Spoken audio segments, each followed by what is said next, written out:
আমি রিচার্লিসনের মতন কোনো মেয়ের দিকে তাকাবো না। আমি ফিলিপে কুতিনিওর মতন কখনোই তোমার জীবন থেকে হারাবো না।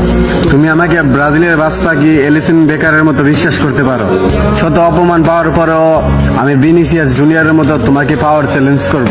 আমি মার্কিনিউসের মতো কখনোই তোমার স্বপ্ন ভেঙে দিব না। আমি ব্রাজিলের সুপারস্টার কাকার মতো তোমার মনে জায়গা করে নিতে চাই। তুমি আমাকে তাড়িয়ে দিলে আমি গাব্রিয়েল জেসুসের মতো আবার ফিরে আসব।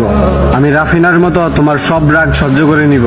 তোমাকে নিয়ে কেউ বাজে কথা বললে আমি অ্যান্টনির মতো প্রতিশোধ নিব। আমি কাশ্মীরের মতো কখনোই তোমার দিকে চোখ রাঙিয়ে কথা বলবো না। আমি পাকুয়েতার মতো তোমার সব বিপদে তোমার পাশে থাকতে চাই। আমি যদি কোনো ভুল করি তাহলে আমি সিলভারের মতো তোমার কাছে ক্ষমা চেয়ে নিব। হয়তো আমি মার্টিনেলি সিলভার মতো কিউট না, হয়তো আমি রদ্রিগোর মতো শ্যামলা, কিন্তু তুমি আমার কাছে গিমারায়েসের মতো সুন্দর। তবুও আমি ফিরমিনিওর মতো একটা শেষ সুযোগের অপেক্ষায় থাকবো। সবশেষে বলি, তোমাকে না পেলে আমি নেইমারের মতো অজোড়া কান্না করব।